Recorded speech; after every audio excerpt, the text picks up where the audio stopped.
go. Hey, everyone. Good morning. So we're back from St. Augustine about, feels like 3 years now, but it's only been a couple of weeks. And we wanted to share a little bit of what we've learned and see if you guys have questions. And it's just been a while since we've been able to see all of your faces, and we can't wait till we can get back together again. But it seems like it's going to be a while still. So anyways, Mike and I are here. Steve's here. Lisa will be on in just a few minutes. And we all ventured to St. Augustine, and it was cold there still, but it was amazing. We had a great time. And the one big takeaway I can tell you that I had was just being able to see ourselves and our agents in a group like this, and the ideas that were flowing were just incredible. So I know Steve has a lot to talk about, and Mike can share too. And so anyways, we're here, and we'll start. Mike, let's talk about takeaways. What was one of your big takeaways from the 2 days? I think honestly, again, just talking about the room we're sitting in is truly amazing. And there's agents from all different brokerages, all different states, and we're becoming friends with them and having just intimate conversations about business and life and struggles and some, again, we say best teams in the world. We're talking the one guy that Steve got to know out of Minnesota is going to do $1 billion by August. Like this is like a major offer. Like he's done more than everybody in Pittsburgh combined, in just Minneapolis himself. Deborah, who did $832 million in Nashville, but you get to meet these people, see that they're real. And I think one of the biggest takeaways for me is there's nothing that they possess that none of us or any of you don't already have or possess as well. They just have made a commitment to take massive action and be consistent and put systems in place and hold themselves to a level of accountability unmatched to achieve these results. And we all can do it. It's kind of, I sit in that room and I think, well, these guys are 3 years ahead of us, 5 years ahead of us. And I know we can get there if we just apply the same principles and do what they do. It's not about reinventing the wheel. It's not about being innovative. It's doing what works on a consistent basis and scaling. It's as simple as that. These are just average people that are getting extraordinary results and sharing it with us so we can do the same thing. That's the greatest part about it. So when you're talking about average, we had Chris Lindell, who went up there in a sweatshirt and sweatpants, right? And he's going to do $1 billion in real estate this year. So by August. Yeah, it's just amazing. And he was so focused on marketing. And I was just talking to Melissa here in the office a few minutes ago, and she had brought up something. And I said, what you guys are doing with your branding, that's going to be a huge part of your success. We all have to individualize ourselves and be out there in front of our clients. And those clients, you have to be top of mind. That doesn't mean you send one postcard once in a year and then you expect them to, when they're ready to sell, to remember you or to think of you first. So all the things that we've been talking about for the last 3 years, we're just done at a different level, and even for our own selves, we're not doing enough to keep in front of our consumers. And we have to be, because we have to beat out the Zillows and the other things that are going on in the market. There's still going to be plenty of room for real estate agents. There's a lot of houses sold, but you just have to stand out. So if you're not working on branding yourself and being unique in the marketplace, you're going to have some issues. Steve, go ahead and talk a little bit about some of those ideas. Sure. So first of all, thanks. And that was the first time I was ever at, well, I guess what you would call a mastermind, where we were. And to kind of capitalize off what Mike was talking about, the people in the room, like the CEO of RE/MAX was there, and he wasn't just there to talk. He sat through everybody else's conversation so he could learn and listen to the people that were there. I was by far the least accomplished person in the entire place. And here in Westmoreland County, I sell almost 80 houses, and I'm looked at as maybe like a semi-producer. I was like a pimple on an elephant's ass in that room, and I couldn't absorb enough information. I sitting here, I have about 10 pages of notes that I took from being there, and I've tried to condense them down to talk today, and I have like a couple pages. So I think like the class and listening was incredible. There was no breaks. Like they started talking, and if you needed a break, like you left, but they weren't stopping, because those people don't stop. And that's kind of the atmosphere that we were in. And some of the best conversations were after class and having a beer or going to lunch. And I got to pin the CEO of RE/MAX. Like and it wasn't even pin, like they want to talk to you. It's which is incredible. Like I didn't realize that they'd want to share time. I got a chance to talk to some of the other like they're doing like $1 billion in sales, and they're sharing information with me. And the one thing I will say is, one person would get done talking and they were talking about Zillow, and now I'm going to go buy Zillow. And then the next person would come up and talk and they talk about billboards, and then I was going to go buy billboards. Then the next person was going to talk and they're making commercials, and I was going to go make commercials, right? So there is a ton of different ways. There's more than one way to skin a cat, right? And you have to find out what way you can skin a cat. And scared money, right, is bad money. Maybe you heard that at the poker table, right? Like it's you have to spend money to make money, but there's things you could do, like, and Mike and Deanna have been talking about it, right? Like your bad video outperforms the person's no video. That came up in conversation a lot. So I don't know if you've noticed, I've been making more videos, and I could share with you. I said to Dion, since I've been back, my production on social media is tripled and quadrupled in the amount of views and interactions and shares every single day since I've been back. I've had somebody on Facebook message me about a house. Now, some of it's garbage, right? Like they can't buy a house at all. But every single day since I've been back, I've been pounding this stuff, and I've gotten somebody to message me. You have to do that. You have to. Deanna talked about making your brand, right? Whatever that is, and then you have to. Don't talk about real estate. They don't want to talk about real estate. They can care less. Talk about something. I'm doing a weekly video that I'm emailing out to my clients. So I'm doing a weekly, if you would have saw it, it was that 10-minute long video that I didn't want to make, that I made the other day about a stupid something that happened. But make something, and they said, when they said it's Mike and Dion, it's John. When you do an email, if you look at an email, just pull up your phone and look at an email. You have 3 lines, right? That first line is the subject matter. The next 2 lines are the start of whatever that subject is going to be. Right, that has to be your catch, your hook. So maybe it's going to be the mine is the way to get out of a ticket, right? Like the way to get out of a ticket, ... right? And then so they open the email, like that's like the clickbait, right? That you have to set for your client. And then you're going to click on that thing, and it's going to be a video of me talking about something stupid. It has nothing to do with getting out of the ticket, right? But you're going to do that with your clients once a week. Talk about stuff that you like, that they might like, best movies. I don't know, like be organic, be you. And every single one of these people said that. It's not one, every one of them. Don't be your bottleneck, right? Like I am the bottleneck for our group. Melanie, Lindsay, like I am the reason why I'm holding us back. And I didn't realize that, right? Like I'm thinking, and I had a great conversation with Mike. We're sitting there eating dinner, and Mike's like, hey, you want me to tell you you're great because you sold 17 million in houses, or do you want me to tell you the truth? Which one do you want? I want the truth, right? Because I want to get better. Every single day I want to get better. And the truth is, I'm the one that's holding us back. And Mike said it, and I got to talk to the lady that freaking sold 95 million in December. She's like, what are your goals? I told her my goals were to sell 100 houses. She's like, I thought you said you sold almost 80 and you didn't work for 2 months. I said, yeah. She's like, that's pathetic. Your goal is to do basically the same. That's a loser mentality. I'm like, okay. She's like, what are Melanie's goals? Right? Melanie, my partner, the person that we're in the trenches together. What are her goals? I don't know. She's like, so you don't know what your partner's goals are? No. Loser mentality. You just hired somebody, right? Just hired Lindsay, brought Lindsay onto the team. She's going to be awesome. Take care of the transactions. What are Lindsay's goals? You just sat down and interviewed her. I have no idea. So you just interviewed somebody and you don't know their goals. Pathetic, right? Have goals, set goals, hold yourself accountable to them. And what are they, right? And don't put a glass ceiling on them. Push through that glass ceiling that you're creating. You're creating it for yourself. Right. So we're going to bring on people. I thought I had to have leads to hand somebody to bring people on. And I think that's one of the things that Lisa does. It's great. Right. Lisa creates, like, I feel like I'm going on a tangent. Should I stop and let somebody else talk? No, it's okay. We'll let Lisa talk after you talk. But You're gonna say nice stuff about me, so just keep on talking. let me make one point here. When Steve's talking about emailing, because whenever he brings up something, just to kind of dive a little bit deeper into it as well, is what these top producers and agents are doing that are being consistent is they are emailing their sphere of influence, their database, a minimum of 1 time a week. Minimum. We think that we're going to bombard them. They're going to get pissed. They're going to get mad if we're sending them too much stuff. The point is, who cares? So one person made $190,000 and he emailed to his database once a week. New video once a week. Goes on Facebook, Instagram, YouTube, then he boosts it. So he takes that same video, puts it in his email. And remember, this is hardly costing anything. If you pay to boost, that's the only cost you have in all of this. You don't have to have professional videos. You just have to have a video.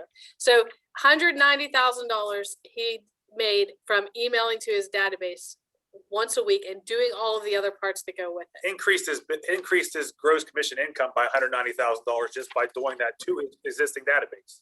He was already touching them about once a month, but once a week, it increased him his $200,000 in income in his pocket. Right, and what Steve says, that line that gets them, you know, you want to be creative in the writing. So these are things that we can work towards together. But Steve, you can go ahead, but we just want to make sure we explained a little bit about that. So what I want to say too, guys, is when we're talking and we're coming at you fast and hard, write down these things and then reach out to us directly. Say, hey, Mike, you know, you talked about the email and Steve talked about the hook and the subject line, how to get people to click it. And let's work together on that. So don't expect you to be an email master after this. But if that's what you want to focus on, let's get together and work on, you know, building up the skill set around that, the things you want to focus on. So Can I One ask a thing question? Yeah, go ahead. This is Jackie. Can I ask a question? How many people are in your database, Steve, or anybody, or the other agents? I'm just curious. Like how many people Okay, they're sending everybody to? just post it. Don't talk. yeah, Just post it in the post it chat. in the That'll make it comments. easier, and then we'll take a look at that. That's a Like, great Okay. idea. Jackie, don't quote me, but I think this person had only about 2,500 in his database. I only have a couple hundred. Actually, 1,300. 1,300. There was 1,300 people in his database, but the consistency, that's the thing. We've talked about that plenty of times. 7 times creates memory, 12 times is mind dominance in marketing, right? So just think about that. 7 times in an email, that's what, 2 months from now. And then the 12th time is 3 months from now. So here I am sitting in my computer and I'm thinking, man, I think we're going to sell our house. And I look up, oh, there's Melissa Woods again. You know what? I think I'm going to call her. She's always on top of everything. It's that consistent reminder, consistency. When Steve was talking about billboards, these guys have 25 billboards in one area in Florida. So it's super expensive. We need to start somewhere, and billboards are not where we start. It's just an idea. So Just think, guys, and this was a common theme, go super deep, not wide. You know, so when I say super deep, it's better to go super deep farming 100 houses 20 times than it is to farm 1,000 houses 5 times. So just think, go narrow and deep on everything we're doing to create that consistency, and that's what's going to start creating the results. So sorry, Steve, go ahead. No, I wanted to take a break because I felt, well, one, I was almost out of breath, but 2, I wanted to, yeah. So, and I think so one of the things I think that Lisa does great is that, like, I thought I had to go in to bring somebody on to help be a part of what I'm trying to build. I thought I had to have these ton of these leads to hand somebody. And that's not what you do. Because I was trying to learn from each one of these people, how do you grow? Like, how do you get better? How do you, and it's not, it's teach people to fish, right? Teach people to fish, then they'll be good forever, right? Hand them a fish, you're not helping them at all. So, and I think Lisa does that, right? So Lisa actually teaches people, brings them on. And so like I went and bought Zillow. Right. And I did that once and I had no idea. I felt like I was at the cash register and I was about to check out. And there was this cool little flashlight that, like, you could hit all these buttons in it. And I grabbed it and I threw it on the conveyor belt and I bought the damn flashlight. Well, that's what I did for Zillow for $700 a month. Stupid, right? I had no idea how to answer it. I'm calling Mike. I'm like, hey, what do you do with Zillow? You know, oh, the first time I did, I'm like, okay, so now I'm having Melanie and I had another person answering the phone and we basically broke out even. And when you talk to like a Deb or some of these other people in the room, they're like, you set yourself up for failure. So you basically started and implemented something that you had no idea how to do, right? And then you tried to do it, right? Which I will say this, these people in that room, they're not afraid to fail. They have more failures than they have successes, but their failures are a little bit more thought out and educated decisions. They dive in, like Mike said, deep. They're deep. They're all in it. And then when they're all in it and they're finding out it doesn't work at that point in time, then they'll pivot and they'll go to something different. But they don't do the cash register grab like I did. And I think Lisa does a great job, right? So she teaches her people to fish. So she has the systems in place so that she can use Zillow and she can have her people that she taught and they can utilize that platform to develop leads. I don't know how to do that, right? I'm bad, right? So if I'm ever going to get in that world, I have to change and pivot and learn how to do those things. And I think that's something that you guys should do, right? With whatever your platform is. Don't think you have to buy it because you don't. Don't think you have to buy into something, you know, and if you do decide to buy something, which is fine, because scared money doesn't make money, research it, know how you're going to use it, and talk to the people that are using it. There's people in this room right now, whether it's Mike or Lisa, that if you wanted to get into that, you know, that lead generation platform, talk to them and then learn how you're going to use it and do it. a couple other things that I have written down. Leaders make leaders, and I think that's another thing that I lack. Right, when I talked about goals, and I was saying these people have goals, and I'm going to try and just use a Super Bowl real quick. And most of us probably don't like Tom Brady. Have you noticed that he takes people that are basically almost going to jail, like Antonio Brown? Like that dude was, if you had to pick in 3 months from now, where's that guy going to be? In jail or in the Super Bowl? I think we all would have said he's going to be in jail, right? Now, what is he doing? He's living in Tom Brady's house and he's singing his praises, and he's a leader and he's a productive member. He's catching touchdowns in the Super Bowl. That's what a leader does. And so I got books. They're talking about books. Some of the books I wrote down was The Shadow Effect, Rocket Fuel, Delivering Happiness. This is the book I'm reading, Delivering Happiness. I'm about a third of the way through it since we've gotten back. You have to do these things and have the mindset that nothing's within your reach. Like, it's all there. You just have to go get it and go do it. So we're going to be bringing on people. I'm going to try and bring people on and that's one of the things we talked about. I'm going to bring people on our team that are like-minded. You have to have core values. Like, what are your values? Deb asked me, she's like, well, what are your values when you talk about to your people that you're bringing on? Like, what are your core beliefs? I'm like, what do you mean core beliefs? That's failure, right? I'm setting myself up for failure. So you should probably write down. I think that's the first thing I would do if I left this room is, all right, what's important to me? Write down some of these core values and beliefs, and then what are my strengths and what are my weaknesses, right? Take your weaknesses, try and find one of your weaknesses and try and make it a strength by the end of the month. How can I make this weakness that I have and turn it over and slide it into my column of strengths so that I can, because we could all talk about what we're good at, right? It's easy. Like Mike told me, what do you want me to do? Tell you you're great because you sold 80 houses or whatever? Yeah, you're great. Is that what you want? Or do you want me to tell you the truth? You're your own worst enemy. And that's the stuff that matters. We could all sit here and talk about how great each other are, but let's be honest, right? We're not here to talk about who's great. We're talking about becoming great and how do you become great? And I think, that's something that we should all work on. And if you have questions, I'm all in on this company, trying to help anybody I can. And I know that the two people that are fearless leaders, they feel the same way. So Lisa, let's jump into Lisa and get kind of your takeaways. What were your big aha moments, and kind of just recap what you thought. Then we'll kind of dive into some more things, a little more specific, and some other things from our end. So one of my biggest key takeaways is that everybody in that room, they're selling, 400, 500, 600, 800 million in real estate. They all believe that they are extraordinary. They don't think of themselves as just an ordinary person. They act like ordinary people. They, you can have a conversation with them. They're all super friendly. Like, Deb is the top RE/MAX agent in the world. And she sat down next to me and talked to me for like a half an hour and just answered any questions I had, but so they're normal people, but they think of themselves as extraordinary people. And going back to what Steve was saying about failure, I just wanted to make a point about everybody fails. Think of, like, there is failure in life. That's just how we learn. Think about, your kids when they were a baby and they're learning to walk. They didn't just get up and start walking one day. They failed the first few times. They get up, they stumble, they fall, they failed, but they kept on at it because failure is a part of life. That's the only way we're going to learn, is to just dive in and start doing it. So don't think that you have to have everything laid out and all the plans and everything's got to be perfect and in place. It'll never happen. Nothing is ever going to be perfect and in place. You just do it, and I keep going back to the kids. I don't know why, but it just pops in my head. Like, you don't ever plan to have a kid. You don't ever say, okay, well, in 5 years we'll be ready and blah, blah, blah. You're never going to be ready. You just do it. So that was a big key takeaway. But like, everybody's got this mindset, it's all about mindset. They're all working on mindsets. They all have coaches. They've been coaching for years. It's so important to have a coach to hold you accountable. Accountability is the biggest thing. John Cheplak said, some of these guys spend 7 figures a year on personal development and coaching. That they make, and how much do they make while they spend that much? And everybody in our room, pretty much, I would say 75% spend over $100,000 a year on seminars and coaching. And they make over how much?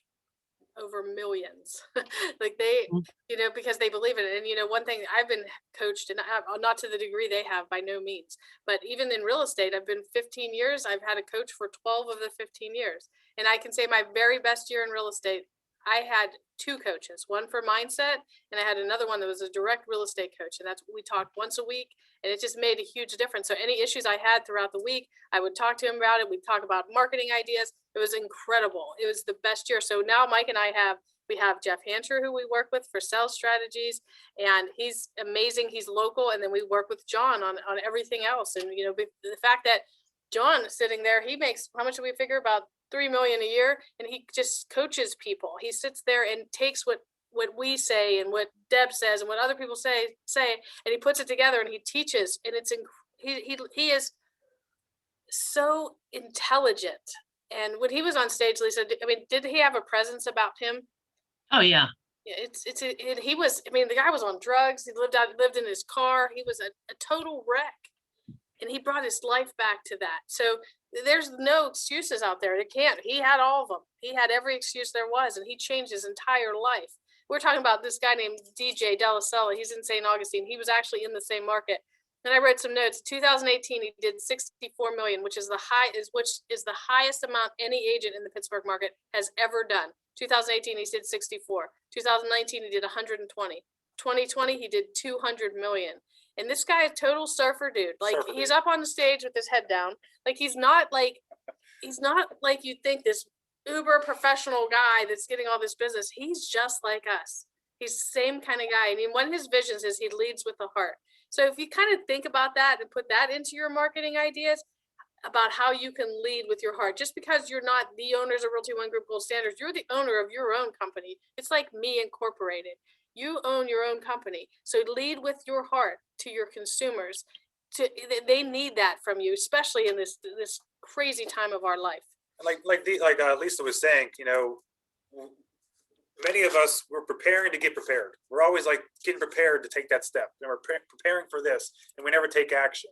You know, and it was funny, the Tuesday call before we left on Wednesday to go down to Florida. We're 7:15 in the morning. We're talking to John, and you know, Dion made some kind of comment like, John, well, who should I talk to down there? And John's like, who should you talk to? You don't fucking need to talk to anybody. You just do what you need to do. It's like, because we're always preparing to get prepared. That's John Steven. He drops the F-bombs. He's about as blunt as it gets. He goes, who do you need to talk to? What the hell's wrong with you? Just do what we're telling you to do. Yeah. Like, because again, that's the same thing. We should always, constantly strive to get better and learn everything. But we use that as an excuse. Well, I'm not ready yet. I'm not ready. I just need to talk to that person and see what they're doing. We know we need to do deep inside of us already. We know we need to be doing this amount of work a day, or focusing on this, or even getting a database together, or whatever it may be. We know what we need to do. Take the action and dive all in and go deep and do it. That's as simple as that. Was what kind of Lisa was alluding to in her opening statements there. Lisa, go ahead. Yeah. Well, the other thing that really caught me by surprise was there's John Cheplak himself. He's introverted. He's not really like a people person. He doesn't like the video, stuff like that, but he does the video. He gets out there in front of people.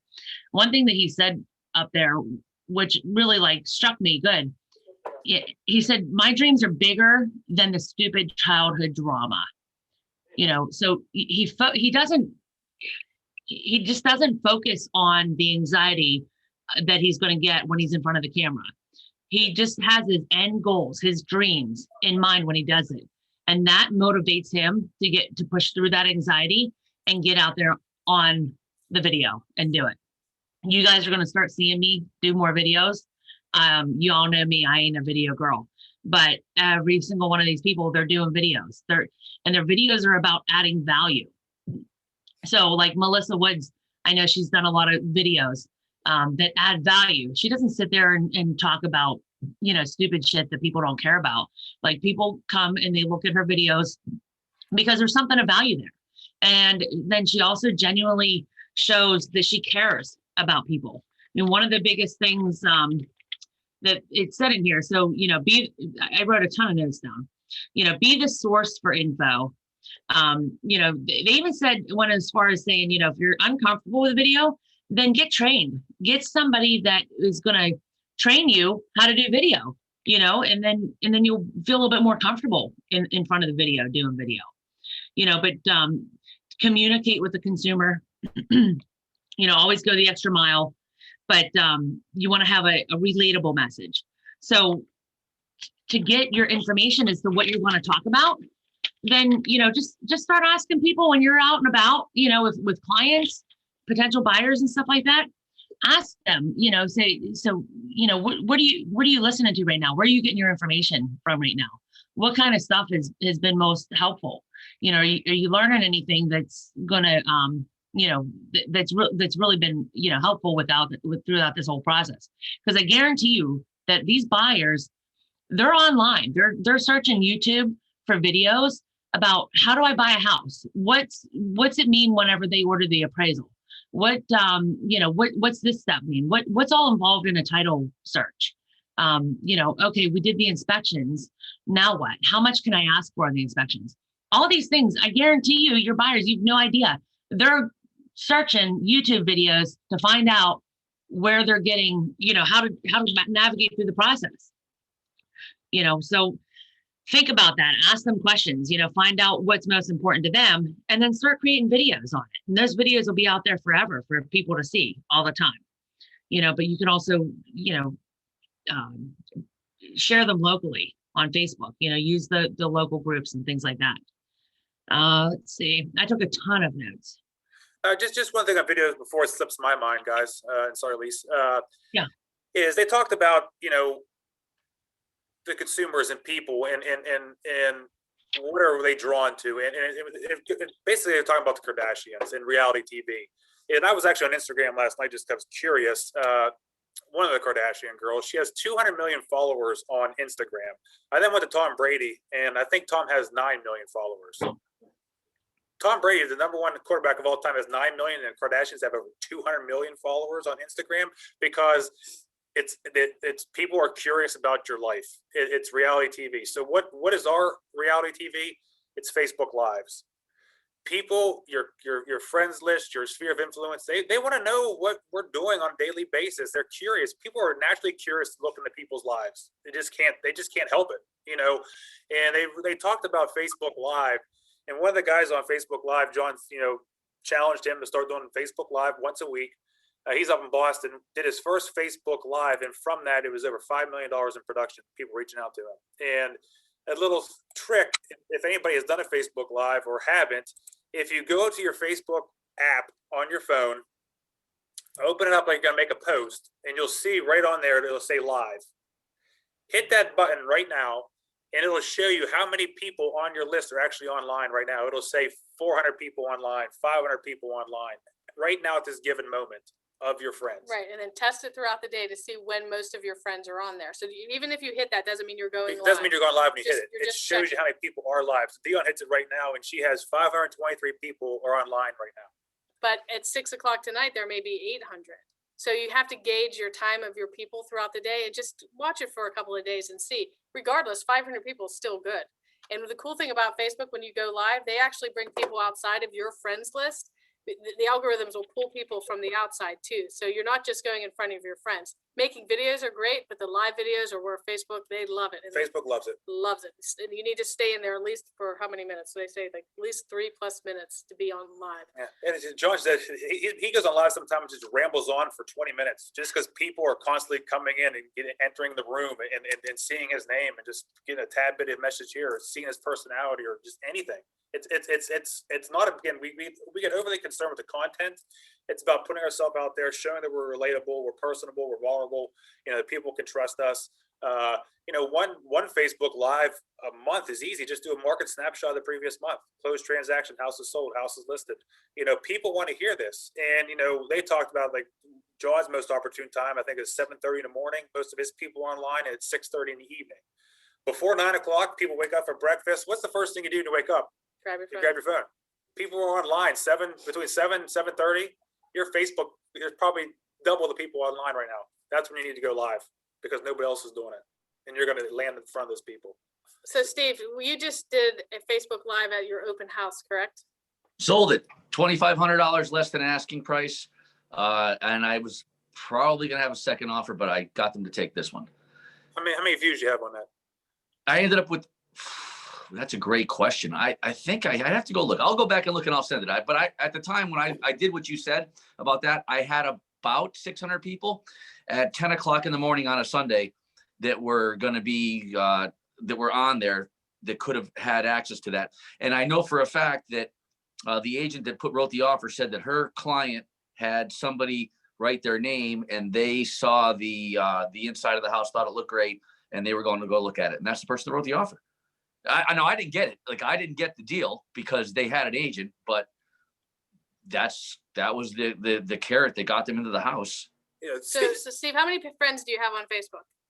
Almost 5,000. Okay, And so- I'm not going to lie to you. So one of the things I do is I get rid of people that I look that have almost no friends. I get rid of them, even if they're my friends, because they're not going to help me. Right. And then I make sure that I like and interact with people that have lots of friends, even if I don't even know who the hell these people are.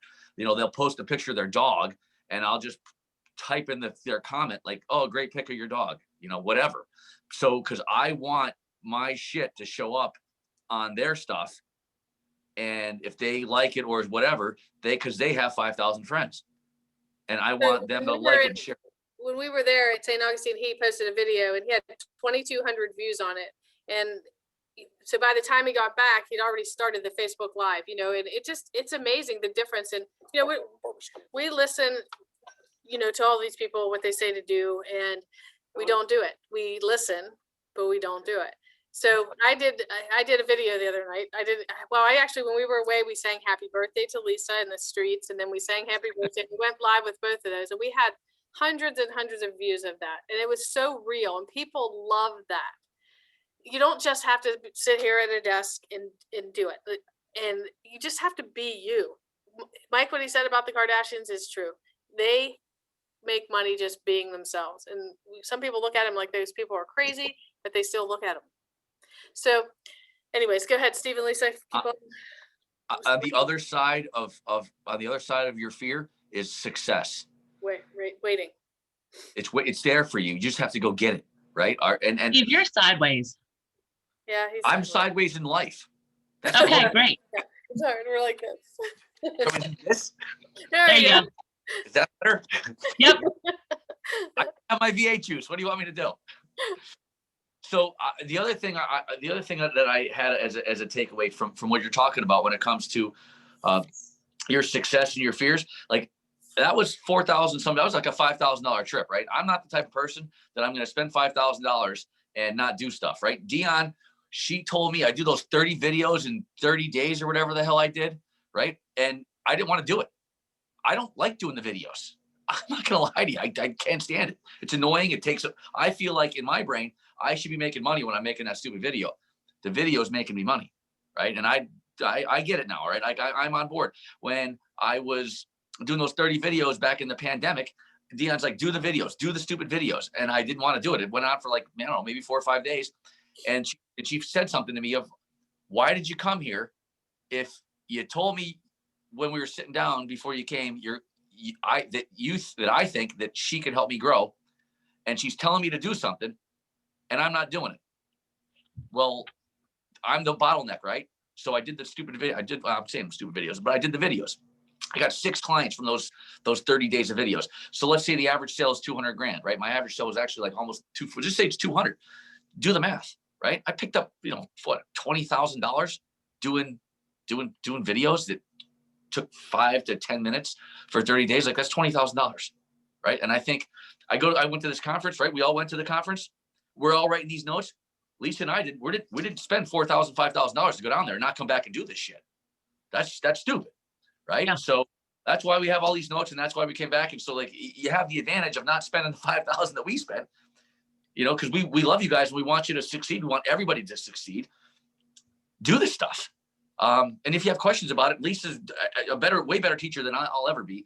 Ask her or ask me. I'll be more than happy to try and help you. Yeah. And, I know a lot of you guys don't want to hear about the videos. Maybe you'll never do videos or whatever, so I think we've talked enough about videos. There's definitely value. I see the value. You guys are going to start seeing me doing videos. But moving on beyond videos. something that I learned there that was fantastic that I can apply towards the listing appointments. And I know a lot of you guys are going to get a lot of value out of this, is when you're going on these listing appointments, the key things that you're looking for and that you're building in these sellers, and even you start by building it when you're talking on the phone with them on the pre-listing appointment while you're gathering information. Okay, so first you want to use enthusiasm. You want to find out, what are they enthusiastic about? Is it something about their house? Is it about moving? Is it about their kids? Whatever they are enthusiastic about, find out what that is and take notes. You got to take notes, because you're going to forget this stuff. You talk to them on the phone, and then a week later you meet them at the house, you'll forget a lot of this shit. So take notes. You want to find out what they're enthusiastic about, and then get them excited about it. Talk about it, get them excited about it. This is, everything's emotional for people. Find out what their expectations are. Okay. So enthusiasm, expectations, and then educate them. You want to educate them on, the expectations that they have. If their expectations are unrealistic, then you want to educate them about what true expectations should be. Educate them about the process. Educate them about the things that you do to set yourself apart from the other agents in the market. Okay. Everybody is different. So like myself and, Lucia, we could go to the same house, have the same listing appointment with the same people. And, people might say, oh, well, Lisa's way more experienced than Lucia is. Lucia don't have a chance. Well, no, that's not the case. They might connect better with Lucia because everybody's different. Some people connect good with me, but then other people don't connect good with me. And they like the way that another agent has their style or the way they connect with them. And you're building rapport with these people too. Rapport goes a long, long way. So whenever you're at the listing appointment, you're going to be doing things. It's all about the art of persuasion. Okay. You want to know what their wins are, and you want to talk about those wins with them. Okay. And then you frame in the positive. Always bring it back to positive. You don't want to be negative Nelly, like, oh, your kitchen's outdated. Oh, this is horrible. This is bad. You can throw little bits in here and there about things that they can do to help improve their house, to make it better for marketing and maximize their value out of it. But, always circle it back to the positive. You want them to have a good, positive feeling while you're there at the listing appointment. And always end with a crescendo. So you start off, you're building rapport with them. Okay. You're finding a connection that you have with them, and you're focusing on it to get that emotional rapport built. Okay. And you're doing your research. The whole time you're talking with them, you're doing your research. Ask them targeted questions that you can then use later to prove what your value is. Okay. So the things that they're talking about that's most important with them. And then at the end, you can bring it back in and prove what your value is for those things that you guys connected with earlier. Okay. Pour gas on the fire. Okay. So dive into some of the deep problems that they have with their current situation. So maybe they have a house to sell, and they need to buy a house, but they have to sell this house in order to buy the house. Well, that's a big, huge fire, especially in this market. We all have clients that have issues like that. Okay. Well, you want to build confidence with them, but at the same time, you also want to tell them, oh my God, this is a big problem. Like this could be scary, but I'm going to help you figure out how to do this. All right. But if you see something that they're concerned about, it's kind of pulling on their emotions. Okay. So you're saying, yeah, this is definitely something that you need to be considerate of and worry about. All right. But then at the end, you bring it back and you tell them how you are the savior. You are the hero here. Okay. And then you show your value to them. Express it. You might have a listing presentation that you use all the time where it's pinpointed down, but you've got to know what your value is. We all have value. All of us, even if you're new in the business, there is value there somewhere. Figure out what it is, write it down, tape it on the wall so you see it every day. You're reminded about it every day. It's embedded in your brain. So when you're sitting there with the listing, at the listing appointment with the sellers, it's coming off naturally and with confidence. Okay. If you don't have confidence in yourself, they're not going to be confident in you and your abilities. So if you go in there all wishy-washy, they're going to sense that, and they're going to lose their confidence in you. So know your value and show it to them. Okay. And then to close the deal with the listing appointments, you want to jump back to that number one, that rapport that you built with them, and bring it back in that way. Okay. Go back to the rapport. And then, like I said, end it with the crescendo. Okay. Use that crescendo at the end, that makes them feel better and best and excited about listing their house, excited about listing the house with you. So that was something I really picked up on. Like, he was talking about all sorts of stuff. This was that Keith Pike. He's that Remax agent. But he had some really great points and stuff. So I thought that would be helpful to share, when you guys are meeting with clients. And that same principles can apply with buyers when you're meeting with the buyers for the first time too. I picked listing appointments because I know we all feel like we struggle on listing appointments. We're on center stage and we get nervous about them and things like that.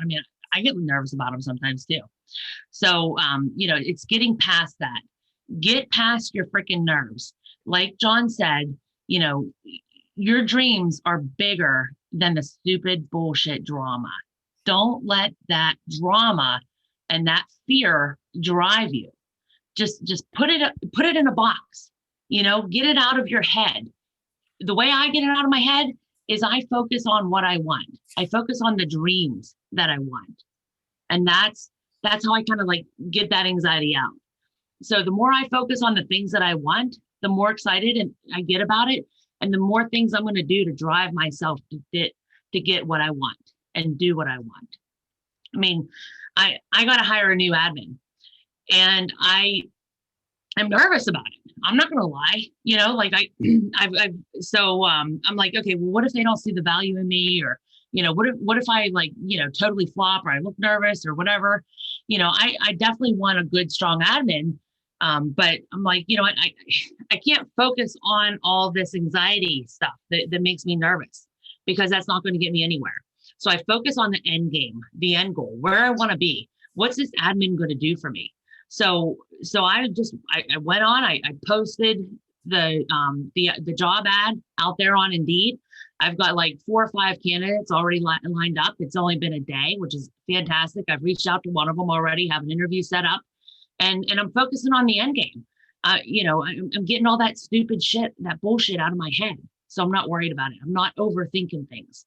It is what it is. And I'm going to tell them, when I meet with them for the interview, I'm going to tell them, look, I'm disorganized, so I don't want you to come in here thinking that, everything's going to be smooth and calm and cool and collected. Like, I am disorganized. So I'm setting their expectations of what the job's going to be like for them as far as an organization level. Like, I'm down here, and I'm going to tell you I'm down here. Okay. So don't expect me to be, all sunshine and rainbows. That's why I'm hiring you, actually, is because I want to bring it from here up to here, but I need you to get up to here, so that's another thing that I struggled with, because I'm like, I'm so disorganized. Who's going to want to come and work for me because I'm so disorganized? But that's the thing, I'm just going to be upfront and honest and tell them I'm disorganized. That's why I need you. So, look at the end game on everything. Good. That was great, Liz. All right. Else got Mike? There was so much over those 2 Oh, days. you know what? There was one more thing. Let me go back Go ahead. while you guys are thinking about what you guys want to talk about. All right. So this is really cool. This one, Michelle Cantrell, she did 100 million in sales last year, 150 transactions. Now, obviously she has a team or whatever. All right. But the thing I highlighted here on my notes, she said, things will go wrong. Okay. In anything that you do, they're going to go wrong, but look for the gift in it. Okay. Even when you're dealing with a transaction with a buyer, something's going to go wrong. Find the positive, look for the gift in it and build upon that. We're building confidence in our clients. Okay. And then the other thing, and Melissa Woods, you're going to love this. Okay. She said, whatever you want to be, just say it.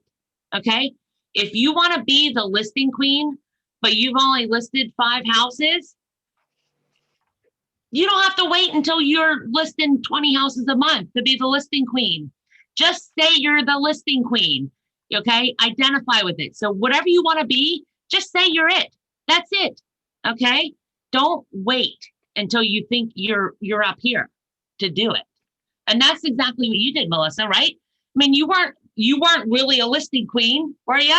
You know, but you put it in your mind that, hey, you know what? I am the listing queen. I am. And you portrayed that out to all your people.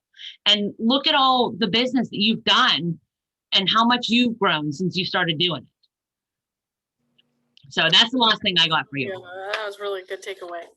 And something to think about, guys, well, it popped in my head is, you know, like Steve said, and Lisa, like, you know, being in the room with these people is not just what when they're on stage, what you take away. I mean, we're in a resort with them for 2 days straight, you know, eating, having a beer, sitting outside, you know, just hanging out, having real conversations. And coming up in June,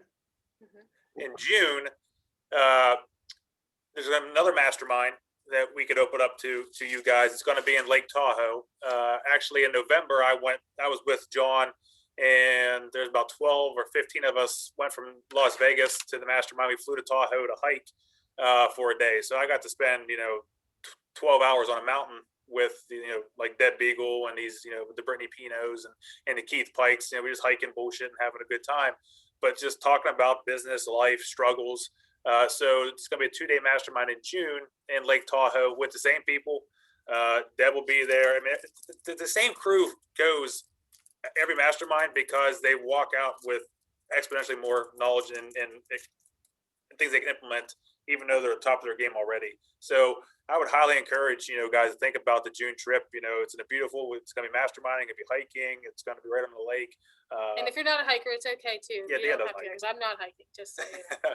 But it just being Especially after the surrounded last by, you know, it'd be great, you know, having a group of us, you know, to grow together, learn together with, but also what you'll take away from that is just immense. So we'll post that again, something to consider. Big investment, guys, it's worth it. I still message these people. I'm still in contact with these people on Facebook Messenger. I've talked to Deb. I've talked to Chris. You know, I've shared some of the. I sent her that stupid thing about us sitting around the campfire. I sent that to Deb. She laughed. She sent me like the laughing stuff. They're great people, and they're there for you to talk to them and learn. One thing that Chris Lindell said that I thought was really good. So about talking back to the brand and, you know, building that brand. He said, Zillow is just a better marketer than us. That's what they're doing. They're marketing better than we are. So we just have to do more marketing. So I tell Mike that all the time. I want to be a marketing company that sells real estate. We have to be the best marketers out there in this area so we can capture that business. We want to have the agents that are surpassing the numbers in Pittsburgh, because it's so small-minded here compared to everywhere else. I mean, the highest team ever is at 65 million. I told you that team in St. Augustine, Florida, it's nowhere near as big as Pittsburgh, did the same amount. Yeah, and now they're at 200 million. They'll probably be at, his goal is 5 years to 500 million. But you see the difference, what Steve is saying is he has a goal to get to 500 million. It doesn't mean that has to be your goal, but you have to have some goal, because you're never going to get there if you don't have a plan. So everything that we know, Mike and I know this, Steve knows this, Lisa knows this, you guys know a lot of this, you really do. You just have to implement, and that's the biggest difference. Lisa says she's disorganized. Mike and I are terrible at paperwork. And you know what? We've brought people in without telling them that. And all of a sudden, like, this paperwork is terrible. Well, now it just gave me an idea. We really need to sit down with them when we bring people on, explain that we're not good at that. That's not what our strengths are. We're visionaries. We want to do things. We're creative. We have all these great ideas, but we're terrible at paperwork. Does that mean that we're terrible? That these people in this group aren't terrible too? I'm sure many of them are terrible. I mean, it's just not important to be really good at paperwork. So you got to kind of pick your battle. What do you want to work on next? You know, everybody has to start somewhere. We have pages and pages of notes that we've taken away from this. The biggest thing is to go. Now, John also did something this time, and I don't know if he'll do it again, where he did a virtual one. I don't know, just because of COVID, but there was probably couple hundred people just sitting there on the virtual all day long. They didn't sit on the virtual and go on appointments. They sat there like they were in the event. Lori Reeder, who's, oh my gosh, she's amazing agent in Florida, sat there all day long for 2 days. Peggy Hill, the #1 in Canada, sat there on the call for 2 days. So we always get pulled away. And let me tell you what, guys, those guys are way busier than we are. We don't need to, if we schedule 2 days worth of training, we need to be present. We don't need to be going off on listing appointments, coming back, because these guys are busier than we are. And they're not, These people, they're just building the structures. they're sitting in these events, like, you know, they're clearly doing way more business than any of us are doing. Super busy people, you would think, right? Not one of them took a phone call in the middle of class. Not a single one of them. Like, they're sitting there, their phone is off, and they're watching and paying attention the whole time. So, you know, there's nothing that can't wait. There's nothing that can't wait. That's a great point. You don't think shit's blowing up majorly in all their offices while they're gone? Of course. But like, you know, whenever they're focused on that aspect of the day and taking, you know, the knowledge from that, and there's nothing else going to get in the way. Same thing when it comes to, you know, when I was, you know, just getting into real estate, when I was lead generating 3 hours a day, you know, those 3 hours, I was as laser focused as any human being could possibly be focused on 3 hours. I don't care what was happening. I never answered a phone call. I never answered a text. Lindsay, actually, I told Lindsay, during this time frame, if you need to get a hold of me, you call 3 times in a row, let it ring 3 times to hang up. I know I'll call you right back as an emergency. You know, because were there deals blowing up? Were there buyers and sellers trying to reach me? Yeah. But I was focusing on lead generating because I needed to get more people in the pipeline, get more transactions. There's no deal that's going to be blowing up in 2 hours you can't come back to and still solve the same problem. And a lot of times what we found is somebody's calling you, blowing up your phone, pissed off and screaming at you. You don't answer it because you're focused on something else. You come back 3 hours later, they're level-headed, they figured it out themselves, and it's not even as big of an issue. But you can't let things get you off of that focus. And I see it all the time here. Agents are, you know, making phone calls. They answer a phone. Oh, I'll pull up the listing. Oh, yeah, you want to see it in an hour? Okay, yeah, I'll meet you there in an hour. So what has happened? You've completely off track of focus on what you were trying to accomplish. Now you're running to show a house in the middle of the day, breaking up your momentum and routine. And then, you know, who knows what else is going to come up. So we can get so damn busy. And by the end of the day, if you just sit back and think, what did I accomplish today business-wise? What did I accomplish, you know, revenue-wise? How did I improve my bottom line today? And think, I didn't get anything done. I ran around like a chicken with the head cut off, opening up doors here, jumping for this buyer, doing this, doing that. And you're just exhausted. Because we're not laser focused, we're not protecting our time, we're not maximizing, you know, every minute of the day. And I saw one thing here, somebody challenged, you know, these agents, you know, that are selling, you know, if you're not selling 2 houses a month or 3 houses a month, if you truly worked 40 hours a week on your business, there's no reason you can't sell 2 houses a month. Yeah, because here at Realty One Group Gold Standard, if you sell 18 houses a year at our average sell price, you make 100,000 plus. 18 houses. It just takes commitment, action, and a plan. And a plan. And you have to have goals. So goals and a plan. Put that all together and start today and figure out how you can sell 18 houses if you want to make 100,000. If you want to make 500, you can figure that math out. If you want to make more, you have to have goals and write them down because it's critically important to do that. So, you know, John actually says, don't, you know, use micro commitments, use commitments instead of goals. Call them commitments, not a goal. Okay, because when you're committed to doing something, you're committed to do something. A goal, you know, so many of us, I think, look at a goal and they think it's a dream. You know, it's something in the future, it's a dream. But a commitment is something that you're actually going to do. All right, and he breaks it down into micro commitments. You know, write down these little micro commitments. You know, Jim Shorkey, he talks about the daily disciplines that get you to your end game. Okay, so work on that and use the commitments instead of a goal. And you got to hold yourself accountable. Hold yourself accountable. Put yourself first. This is your business, and only you can hold yourself accountable. Now, I know we've got some of these accountability meetings, and they're great. They're fantastic. We hold each other accountable, and it's good to have an accountability partner. Okay, but it all comes down to you. You've got to have the discipline to be able to hold yourself accountable. Only you are responsible for what's going on in your business now. And that's it. You can't blame it on anybody else. Nothing else, nobody else.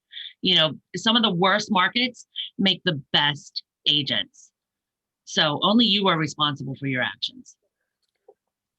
It doesn't have to be, guys. It just bite off as much as you can chew. Right now, make a commitment to send one email to your database a week. Do that for the next year and track it and see, how many transactions came from it. Commit to doing one Facebook Live a week and start seeing what the engagement is on it. Like I said, the first guy did in Boston, the first one, it's 7:30 in the morning. He didn't want to do it. What did he talk about? I forget what his topic was. But he got a guy reached out to me, went to come, list my house. It was $1.5 million. Then he had a house to sell. And it was like $5 million in production for one Facebook Live. And because you build trust with them, right? And they see them, they get to know you, just like meeting with you in person. And like for example, on the recruiting side, Keith Pike was talking about recruiting for brokerages and everything, and he has this email template and everything. And I made a commitment. I'm going to start saying this. I'm going to reach out to our agents. I'm going to get agents' names, and I'm going to use Keith's email template. Just committing to that, I think it was like 30 some agents I texted, and I had 3 appointments, from that. So I'm doing that consistently. I'm reaching out to our agents, getting referrals, and then having a warm intro, and it works.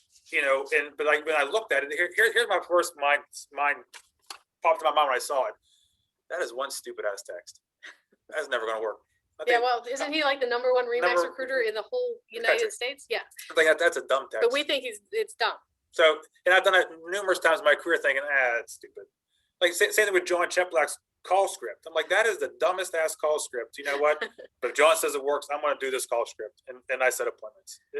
So we're our own worst enemies thinking, it might not work for me, but it might work for 99% of the other people. Because we're in Pittsburgh, right? Nothing works the same in Pittsburgh, right? That is the biggest excuse we hear in Pittsburgh. Pittsburgh's different. Yeah, we're different. We are different. We don't have people hitting those numbers. So there's something wrong that we're doing, right? So go ahead, Steve. No, exactly. And that's the thing. You look at the people here and they're like, you look at them, they're incredible, right? Because they do whatever it is they do, but there's no one here that is doing hundreds of millions of dollars. The market is here for us to take. And the people that are successful, specifically, if you're in Westmoreland County, they're almost like they have one foot in the grave almost, because they're almost 80 years old. And I'm not picking, but just they're way closer to the end of the beginning. There's tons of opportunity here for people to have. And that's what I'm trying to get myself geared up for, so I can, move in and take that business and earn the right to list that. One of the couple things that I remember that Keith said, you have 5 seconds. There's all these things that pop in your brain during the course of a day. You have 5 seconds to take action on that thing. If you don't at least write it down, that dude took notes all the time. And the 5-second rule, don't forget that, Steve. The 5-second rule is a book that he recommended in a video. Yep. He said it's incredibly changed his life. Correct. You have 5 seconds to take action. Like, I'd like to work out today. You have 5 seconds to put your shoes on to go to work out. If you don't do it in that 5 seconds, probably not going to do it. And that's exactly what he said. So I've been trying to implement the 5-second thing on myself. When something pops in my brain, I'm like, oh shit, I got to take care of that. I at least write it down if I don't take care of it, right? Because that's something that you have 5 seconds to take care of. And it's very important for you to do that.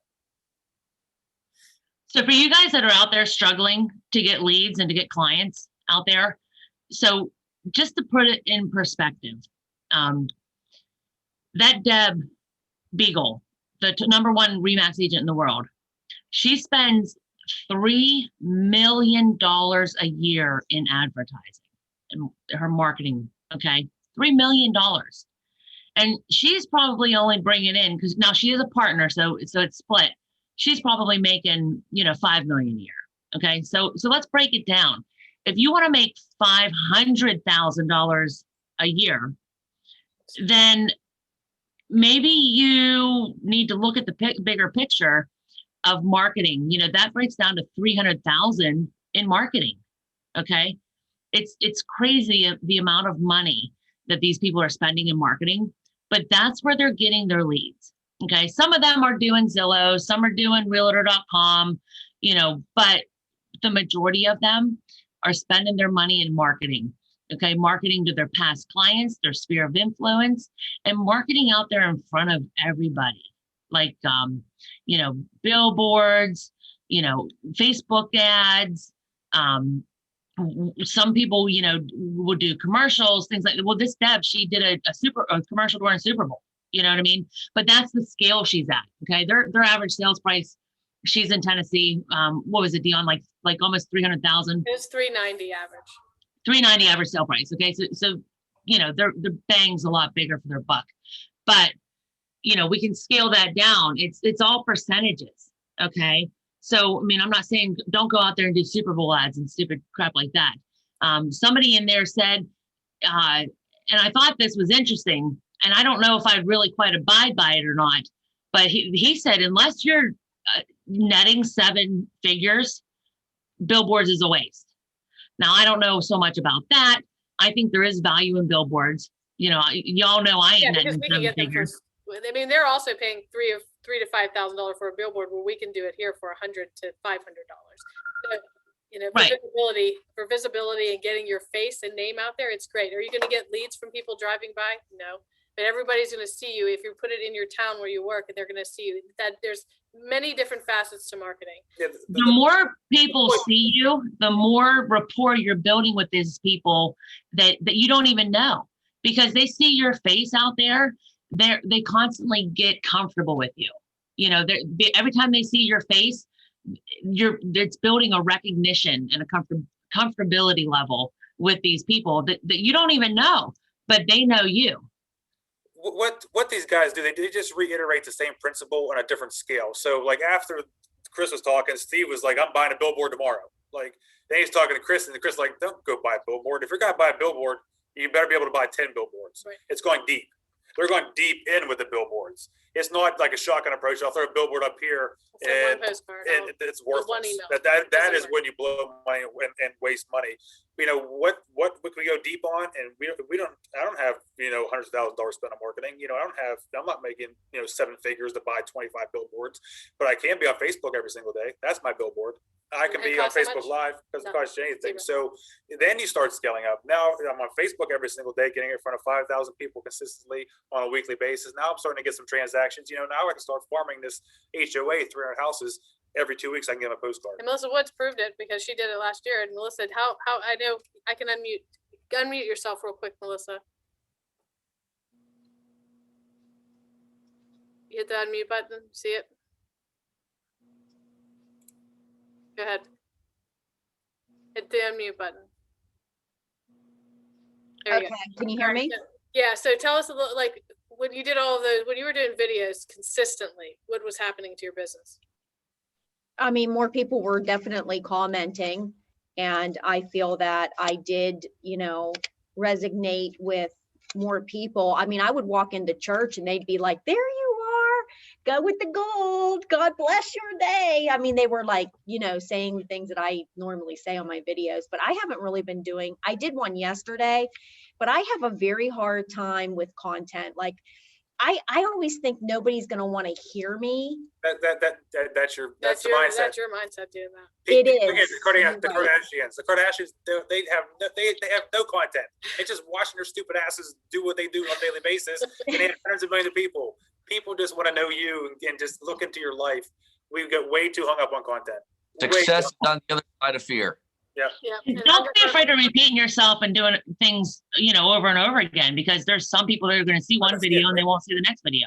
Right. Vice versa. Think 75 or 80% personal, 20% real estate. Every single moment of the day, something personal we could share. I know. I mean, you're totally right. Like I did one yesterday. I don't do live. Okay. I have a really hard time with it, but I'm thinking about doing it because Lisa said she's going to do it. Don't think, So, do. Yeah, so if Lisa can do it. Don't think. Here's the funny thing, like everyone's worried how they look, but that's what we see when we look at you. So you don't see yourself because you don't look at yourself all day long. So when you're like, oh, I'm worried about my hair, I have these wrinkles or bag, I have them. It's life.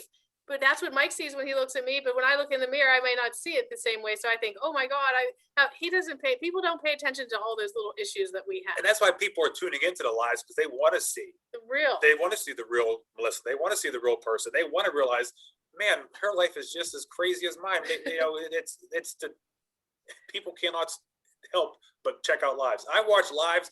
I have no idea what they're even talking about. Just I'm curious what the hell he's going to say or look like or do, and see the comments. I mean, you get sucked in, and then that's where we want to suck people in And then some of those people are going to actually get some of the content and realize, oh, she is a realtor.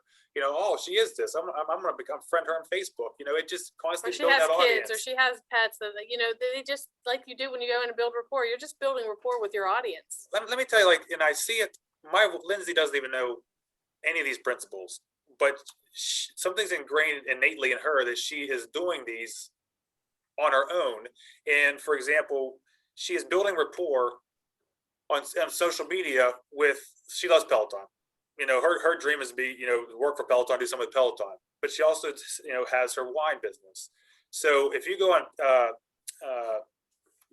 let me tell you his name right now. He's the head Peloton instructor. Tagged her in a picture last night with holding Lindsay's wine bottle up and said, "Thank you, Lindsay Hanlon, scout and seller, drinking his wine bottle on his Instagram." Went up to 91,000 of his followers. She got like 70 followers last night from the Peloton instructor drinking her wine, just because she engaged him over about a 6-month period. He would come in on her workouts. She'd come in on his classes. And she's and just over 6 months building up this relationship. A mutual thing for Peloton. It then dropped in. Oh, by the way, he mentioned something about wine one day. Oh, you drink wine? She sent him 3 bottles of wine to his house. We have his address, and now again, it's just this. Yeah, but she doesn't think about She doesn't think like that. Like if you meet Lizzie, she'll say, "My hair's a mess, my this, my that," but she gets in front of that. She's on Instagram daily, and she's like, it's growing like crazy, and she knows none of this. She's not even been trained. That's the problem. Sometimes we know too much. We talk ourselves out of things. We know too much. So what's that guy's name? All right, go ahead, Steve. Steve, you got some more? No, I was trying to keep up with the question. So one of the questions I saw was what the average sale price. So that's something we probably should all know. The average sale price in Westmoreland County last year was it was 180s. One creeping up because of the inflated prices of houses. So that's roughly about 200. You should probably know your average sale price of your houses, of what you do. You can actually go on the multi-list and you can actually look that stuff up. And on market reports, you can click on agent ranking reports and you could actually see what you've done, what your production is. You should know that information and be able to look that stuff up. Was there other questions I saw that popped up that we could address? Because I don't want to not address. I think it's very important to answer the questions that people are asking. Steve, I think that question was probably geared towards these top producers that are selling 500 million, what their average sales price was, and all the good points that you had for sure. But just to throw it out there, probably half of them, their average sales price in their market is only maybe 200 or 250.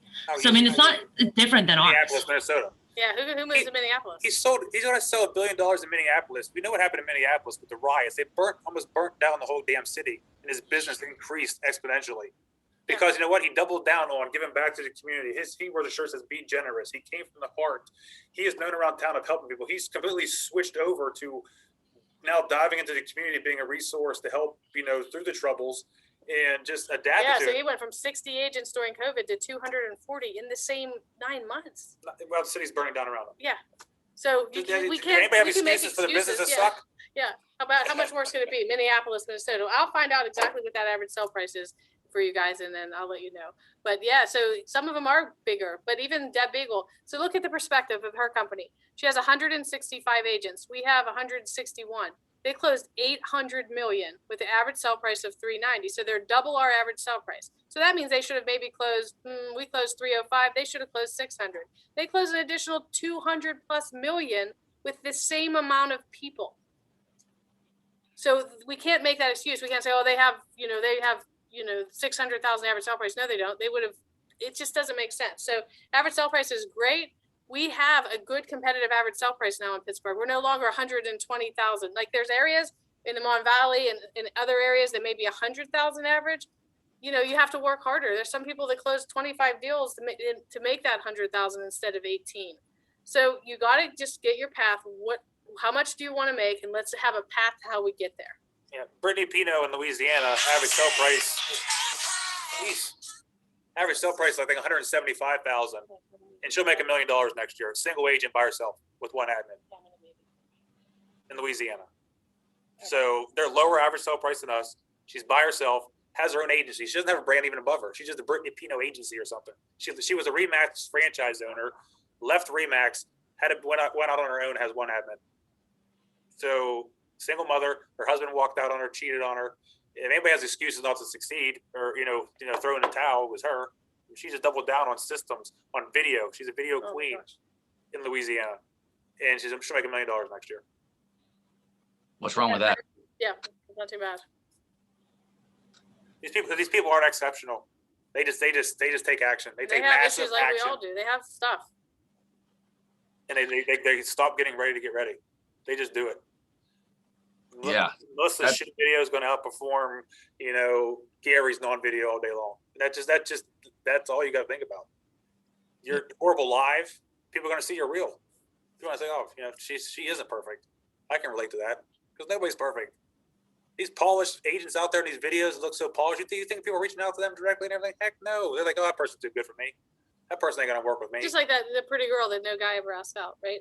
It's kind of the same idea. Like, oh, she's too pretty. She probably wouldn't like me. Yeah, she would. She might like you because you're a good person and a good guy. Like, you just look at it differently. You just got to get out of our own heads. Just take action. It's simple. It's honestly, if I really think through it, like 2 days of blatantly simple, it comes down to just freaking take action and get out of your own way. That's the Oh, thing. you're just getting ready to get Know what your end game is. Know what your end game is. Okay. So one of you, you might want to, be the top agent in the area. Okay. That's great. Then these are the things you got to do if you want to be number one. Okay. But some of you, you're fine, just selling 25, 30 houses a year, or you're fine just selling 50 houses a year. And that's okay. There's no wrong answers. There's no wrong end game, but know what your end game is. And then from your end game, then you build your plan. Okay. So if you only want to do 50 houses a year, then, I sell way more than 50 houses a year and I don't do freaking video. So you don't have to do video if that's all you want to sell and you don't want to do video. And there's other ways to get to that end game. So there's no wrong answer, but find out what works best for you. A lot of the things that we're touching base on with all this marketing and the videos and all this stuff, these are the top producers. So if you want to be a top producer, this is what you do, but, ultimately figure out what your end game is and build your plan from there.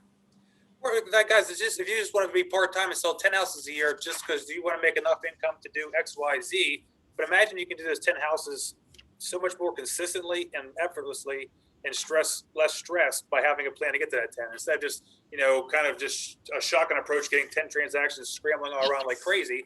If you can just put a plan in place to get 10 transactions, that's all you ever want to do.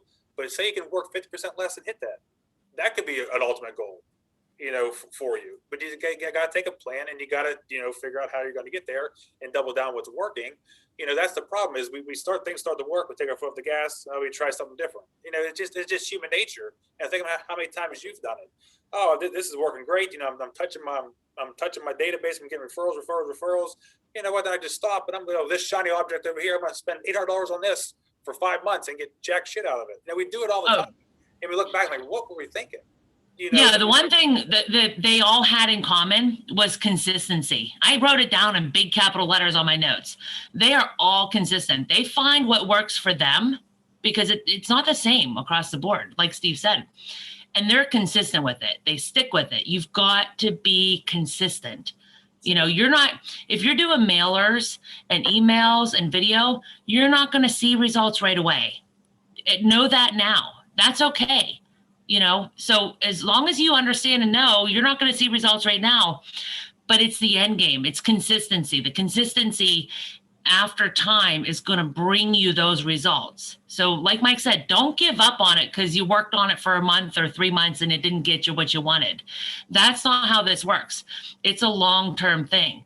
That's why new agents that come into the business, it's so hard to get going in the beginning because there's no foundation there yet. There's nothing that you have been consistent with yet to build that foundation. But once you've built that consistency of doing that thing that works best for you, you give it 6 months, you give it a year, you're going to start seeing the results. So don't give up. Hey, Lucia, can you unmute yourself? Now, Lucia has taken massive action and she's committed to being consistent from the start of this year on. And Lucia's invested in coaching. She's coaching with Jeff Hancher now. And Jeff was just telling me last week that you had the best start in your real estate career this January, correct? Yes. And what is different this January from last January? And what do you attribute it to? I know my mindset is better.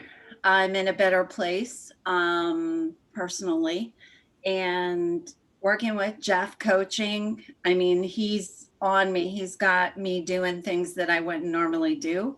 So I'm, like you said, being consistent. I'm calling. I'm not afraid to pick up the phone anymore. Before I was like, oh, I have to call someone.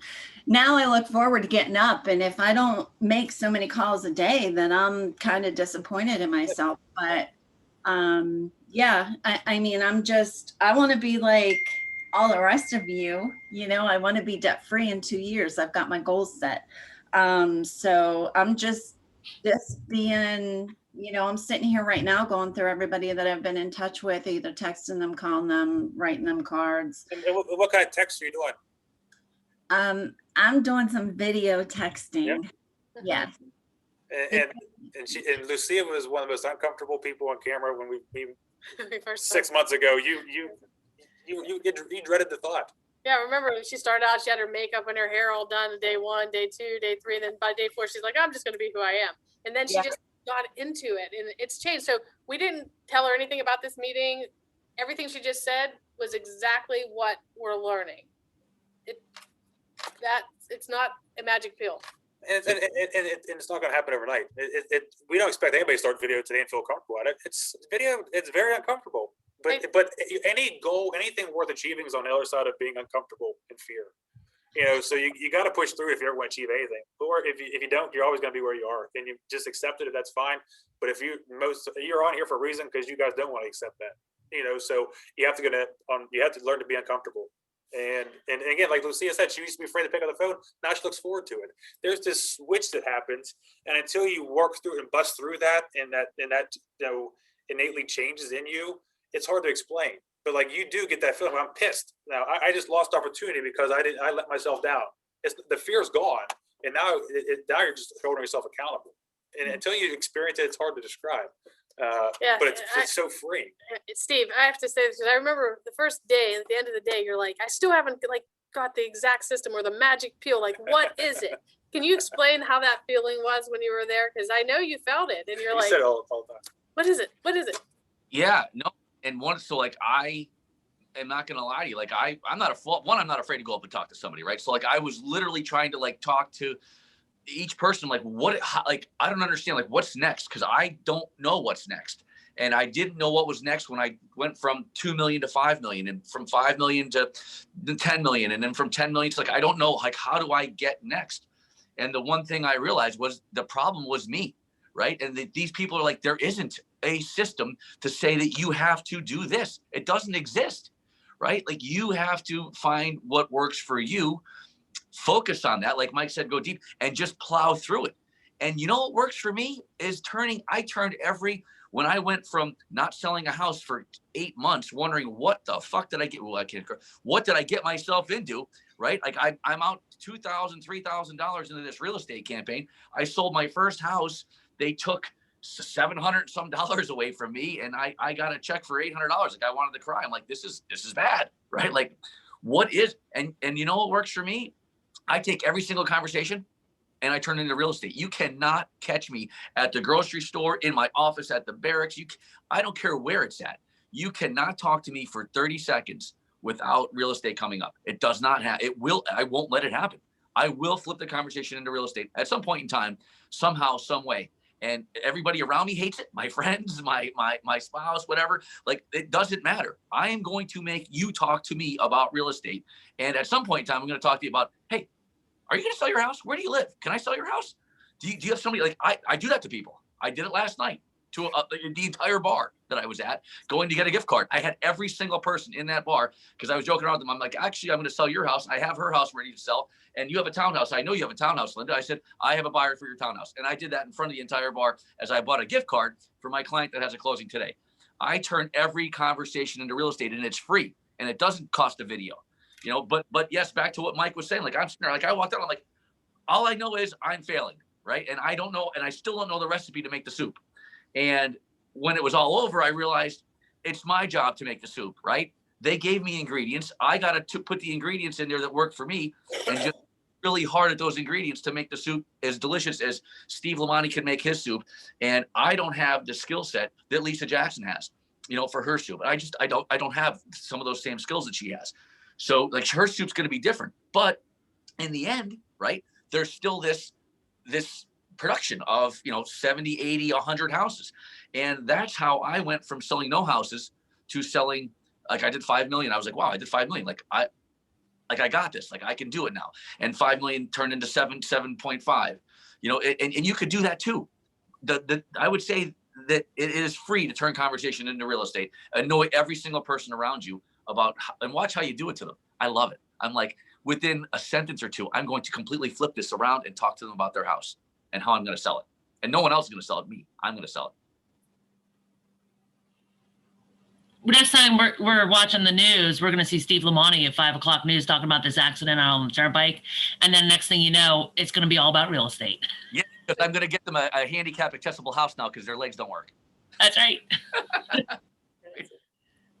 Denise asked, what are you using to do the video text? They just pull up your text and hit the video button on your phone. Yeah, There's no app. It's just your camera. Yeah, just your camera on your phone. Hopefully you have a good one.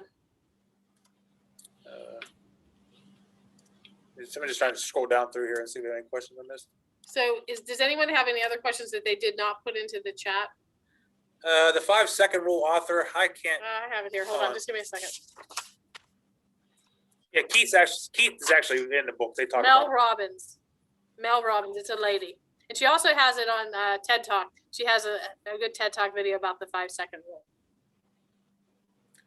Denise Arson, Lake Tahoe. I may be in. Oh, come on, Denise. We're going to make you accountable. That's more my area than the beach. Go. It looks amazing, too. beautiful. Amazing. Hey, real quick, I also ripped on myself in here how my database doesn't really exist. But I did decide on using Lion Desk. And I'm not sure if anyone else in this group is using it. If you are, reach out to me privately and give me some tips. But one thing I really liked on there is that they do have a video texting capability from there. And you can video text all your clients. Of course, the emails, you can do videos to them. And they said the text are the most predominant one that they get back to really quick.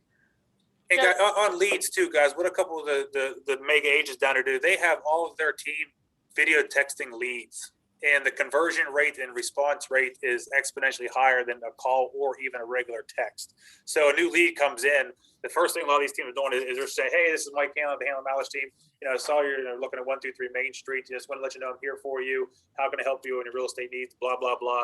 And shoot that video text to them right away. And the response back, I don't have the numbers in front of me, but it's crazy.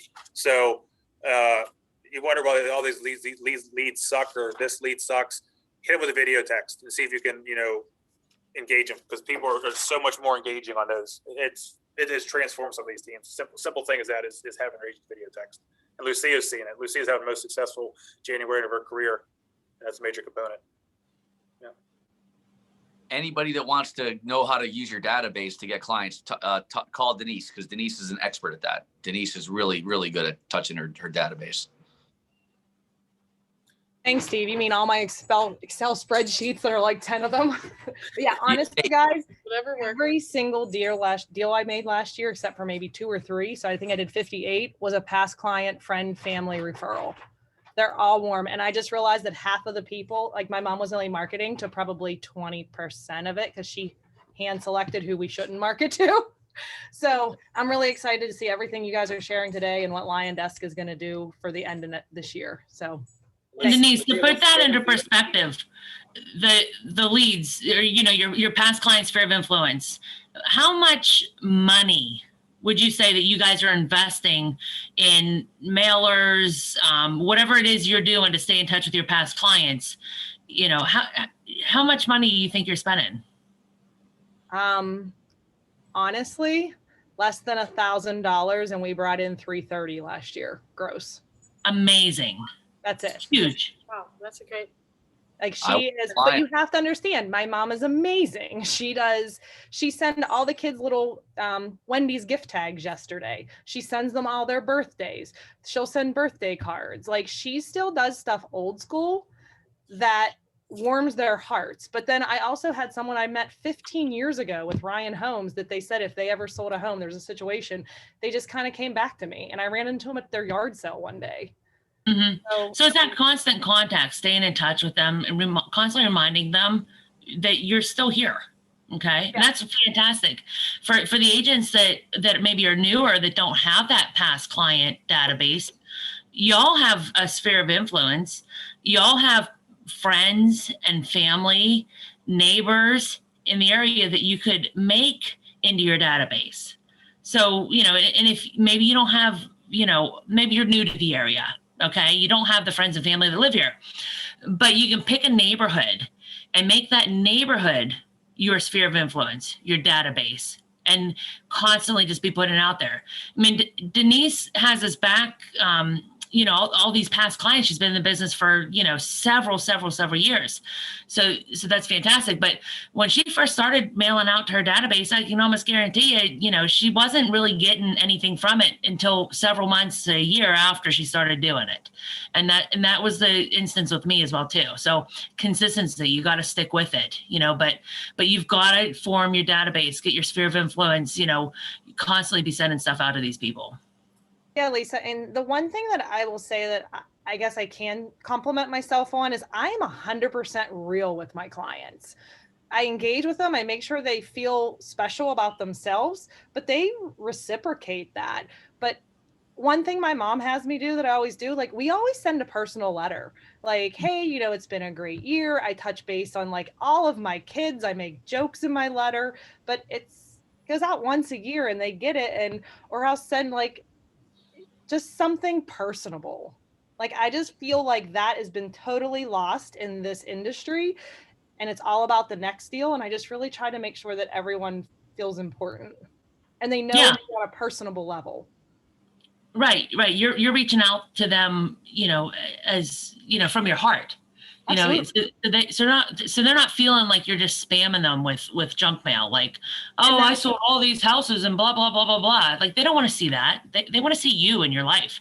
And like that's where I struggle, Lisa, to be honest, because I've really worked this last 2 months on really getting my database figured out and my marketing strategy for the year. And I spent hours on Zoom interviewing all these different companies. And one of the things that I absolutely despise these software companies that are just downloading stuff on your Facebook just to keep in touch. If you scroll through those, nobody's liking them. Nobody's engaging with them. And I think it goes back to you guys saying like video and personable touch, because I don't want to just dump junk on them. Like, they don't want to see that junk. Not me. Yeah. Show them pictures of your dog, your kid, life that's going on. Yeah. And I'll be honest. What? Like, just like a really good mix. Like, if that's all they're seeing is the pre-populated stuff that some companies dumping on you and they're not feeling you, that's kind of not where my business was built on. But that's who I am. Everyone's gonna have a different strategy. And that's huge. You have to mix it up. Like you said, you have to do, if you want to pay for some of those things just to post because you don't have time to look it up, but you have to add your personality into it, and way more of your personality than that other posting. So I agree. Everyone has a different way. Denise, yours is working fantastically. So you've done. Yeah, maybe we should go on to Denise's Facebook page and check it out, see what she's doing. Don't go onto my Facebook page and look at mine because I mean, I know all these aspects, I know all this stuff, but I'm not implementing it. I'm not gonna lie. I'm introverted. I don't like to be the center of attention out there. But there have been times where like I get out of my comfort zone. And the last time I did it was maybe like 2 years ago, where I did start posting like, some personal stuff about my family and things going on in life. And slowly after time, like the people start engaging with you and talking to you, and you do get business from it because you're like a real person out there to them. All right, so we have an idea. So we would like everyone that's on the call today to post in our Facebook group. I'll set up a post of one thing that you're going to implement from today's call. Just one commitment you're going to make to yourself. Yeah, to yourself. One thing. So there's 40, well, there was 41 people. Now there's 34. So they all didn't get to hear this. So 34 people need to post one commitment. If we could do that, that's a great way to start. Where are they posting these at? In our Facebook private group. And I'll put up a post that says for everyone that was on the call, post here. Okay. Somebody in the chat asked, does anybody have any recommendations to breaking the limiting beliefs that we have? Okay. Dion, go ahead. I knew you would. Think and Grow Rich is a good place to start. That breaks a lot of limiting beliefs. We're going to start back our mastermind starting in March. So it's once a month if you want to join the Think and Grow Rich Mastermind. Lisa, can you explain how that has helped your limiting beliefs? Oh, it's been fantastic. I mean, being surrounded by a bunch of other people that don't have these limited beliefs, that think that the sky is the limit. Actually, they think that there is no limit. The sky isn't the sky actually has a limit. It's beyond the sky, but just surrounding yourself around other like-minded people really just helps build you up to the point where you're breaking through yourself. So for me, that's been the biggest thing, is surrounding myself around other people that I want to be like. That goes a long way. We've been doing that for almost 4 years, and of course COVID really put a damper on the last couple of months, but we just read through it one chapter at a month, and then we talk about it. And I've seen so much life-changing things happen in that group. And remember this story about Tanya Cheney. Remember how she had this idea when she was a kid. She took a picture of herself when she was younger in front of this castle in New Eagle. And then she's been part of that group since the beginning. And one day she heard that it was going up for auction. So she went and she bought a castle for $16,000.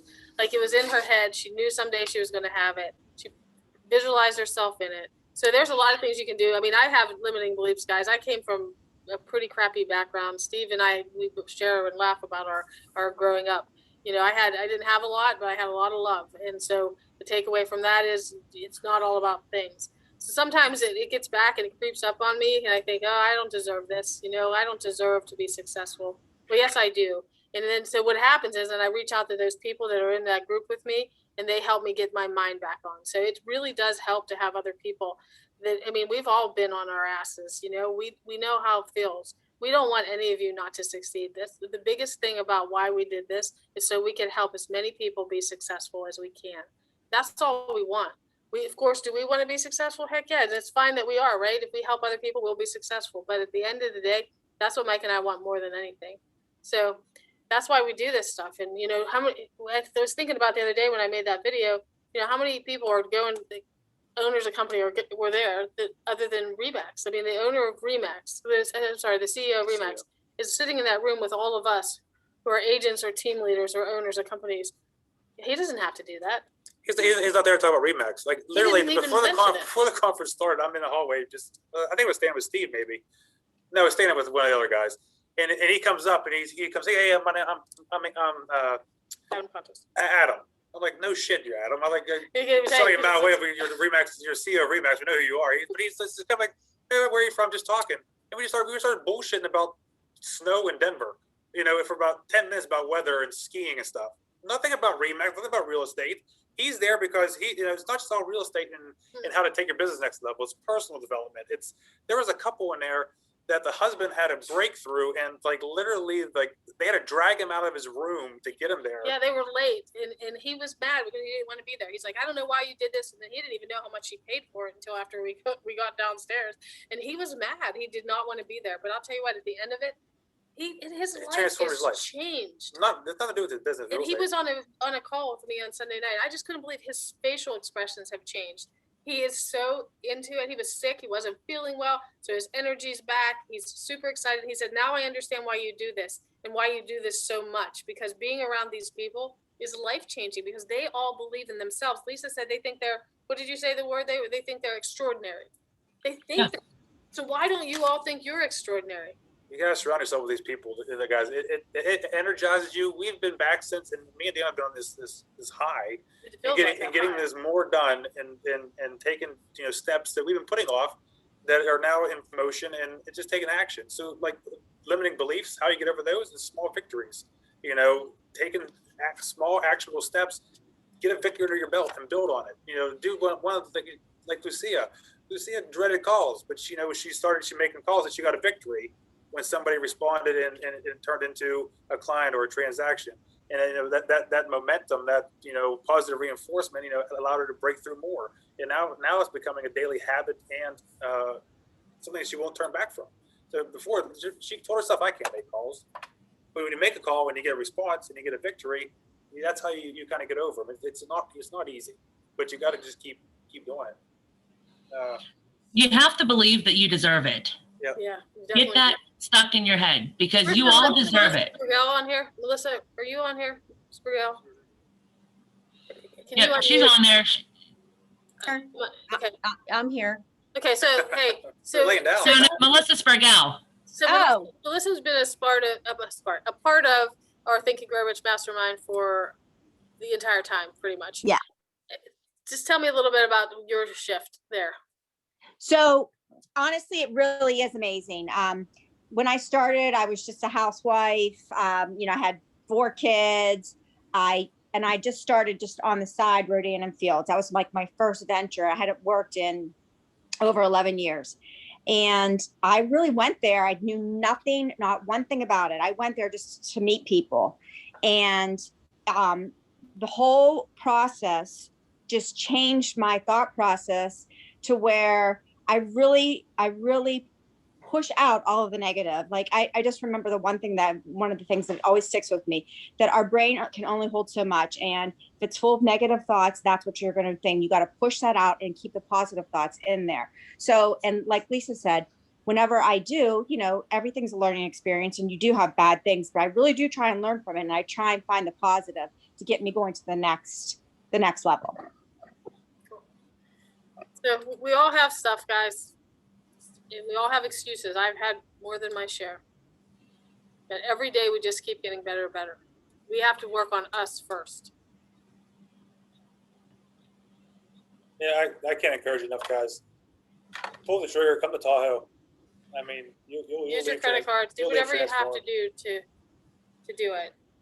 It's really not as bad. It really wasn't as bad as you think. But Tahoe, you can stay right in the hotel where it's at, so you don't have to go outside. Yeah, bring your spouse. Bring your spouse. Lindsay flew down on Thursday. We got there Wednesday. Lindsay flew down Thursday. I was in a conference all day long, but we had Friday evening and Saturday together and flew back Sunday. So she was a little getaway. Bring your spouse.